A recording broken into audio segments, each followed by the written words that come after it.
Hello everyone, मैं Ruby Tabassum, assistant professor history, government PG college Rishikesh. आज मैं आपको अशोक के धम्म के बारे में कुछ बताना चाहूँगी।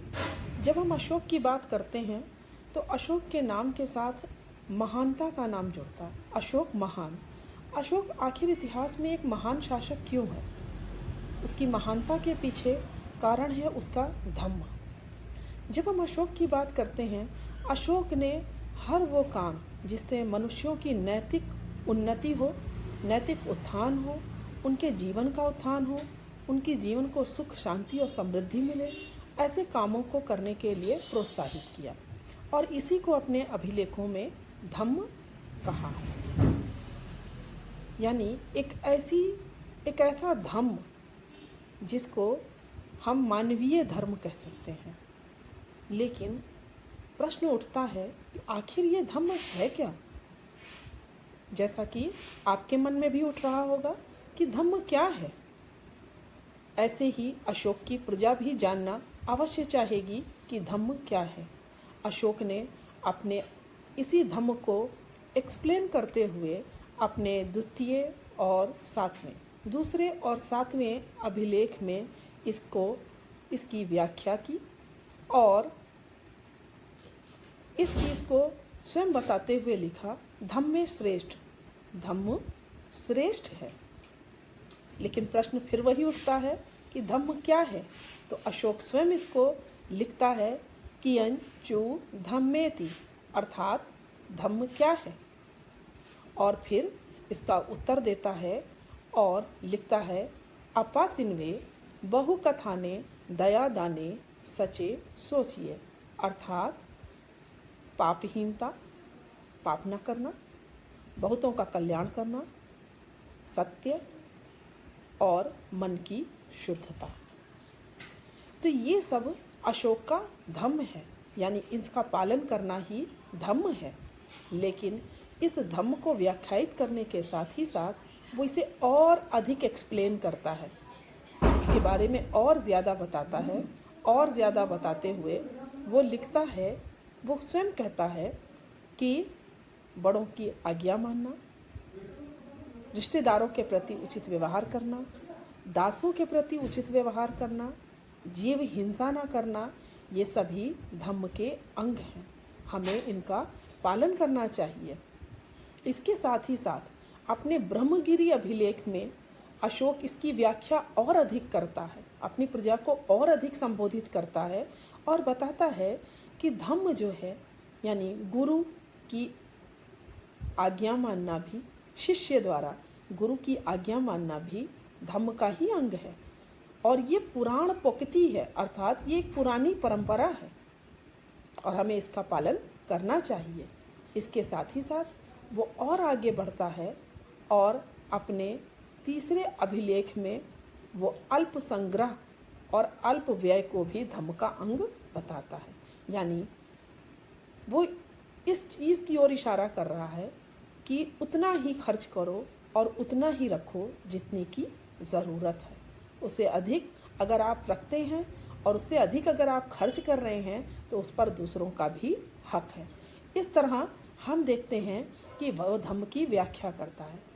तो अब एक प्रश्न उठता है कि उसने धम्म की व्याख्या कर दी, धम्म का पालन करने के लिए बता दिया, लेकिन वो यहीं पर नहीं रुकता है। वो अपनी प्रजा को बताता है कि धम्म का जब हम पालन करते हैं तो कुछ चीज़ें हैं जो हमें धम्म का पालन करने से रोकती हैं। वो चीज़ें क्या हैं? वो इसकी खुद व्याख्या करता है और बताता है, चंडता, निष्ठुरता, क्रोध, मान और ईर्ष्या। यही वो 5 चीज़ें हैं जो हमें धम्म के इन चीज़ों का पालन करने से रोकती हैं। आप खुद स्वयं ध्यान दीजिए कि जब आप कुछ अच्छा करना चाहते हैं, आपके मन में भी बहुत से काम ऐसे करने की इच्छा जागृत होती है, तो यही वो 5 चीज़ें हैं जो आपको रोकती हैं। चंडता, निष्ठुरता, क्रोध, मान और ईर्ष्या। अब ये तो आप भी जान गए कि यही वो 5 चीज़ें हैं जिनको अशोक अपनी प्रजा को भी बता रहा है कि जब आप धम्म का पालन करते हैं तो ये 5 चीज़ें हैं जो आपको इन चीज़ों को करने से रोकती हैं। अब प्रश्न उठता है, इन पर नियंत्रण कैसे रखा जाए, इन्हें कैसे रोका जाए, इन पर कैसे नियंत्रण रखा जाए? तो अशोक अपने अभिलेख में इसकी भी व्याख्या करता है। वो कहता है, हमें प्रतिदिन अपना आत्म परीक्षण करना चाहिए, क्योंकि हर इंसान अपने द्वारा किए गए दिन भर के अच्छे कामों को देखता है। वो ये नहीं देखता कि उसने क्या पाप किया है, और जिस दिन वो ये देख ले कि उसने क्या पाप किया है तो वो शायद उस गलत काम को दोबारा नहीं करेगा।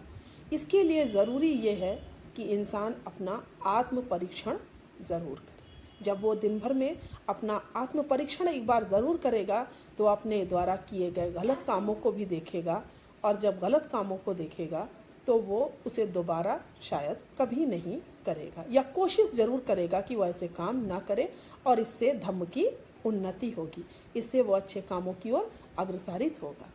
इसके साथ ही साथ न सिर्फ वो व्याख्या कर रहा है धर्म की, न सिर्फ धर्म में आने वाली बाधाओं की व्याख्या कर रहा है, न सिर्फ इन बाधाओं को रोकने की व्याख्या कर रहा है, बल्कि हमारे देश में अशोक के नाम को महानता के साथ इसलिए जोड़ा जाता है क्योंकि अशोक हमारे देश में पहला शासक है, हिंदुस्तान का पहला बादशाह, पहला शासक, पहला राजा, जो ये बात कहता है कि अपने 12वें अभिलेख में अशोक धार्मिक सहिष्णुता की बात करता है और कहता है,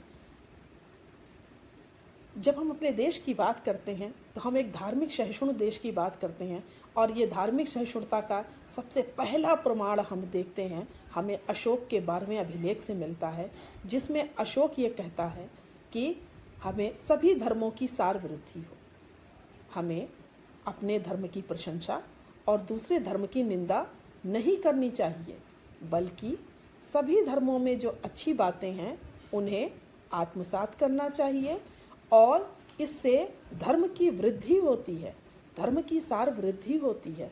तो इसलिए सभी धर्मों की अच्छी बातों को अपनाना चाहिए। लेकिन वो कौन सी चीज़ है जिस पर संयम रखकर हम इस पर विजय प्राप्त कर सकते हैं? तो वो इसकी व्याख्या करते हुए बताता है कि हमें अपनी वाणी पर वाक संयम रखना चाहिए, वाणी पर नियंत्रण रखना चाहिए। वाणी पर नियंत्रण रखने से हम जो है सभी धर्मों की अच्छाइयों को आत्मसात कर सकते हैं, और इससे धर्म की वृद्धि होगी। तो जब हम इस पूरी अशोक के धम्म की व्याख्या अगर हम करें तो हम ये पाते हैं कि अशोक का धम्म कोई स्पेशल अलग से कोई धर्म नहीं था, बल्कि ये एक मानवीय धर्म था, ये एक सर्वसाधारण धर्म था, जिससे लोगों के अंदर सुख, शांति और समृद्धि का वास होगा और लोगों की उन्नति होगी। तो इस तरह ऐसे सारे नैतिक काम, ऐसे सारे नैतिक कार्य जिससे मनुष्य का उत्थान हो सकता था, उसे अशोक के अभिलेखों में धम्म कहा गया। यही था अशोक का धम्म, जिसे हम मानवीय धर्म कह सकते हैं।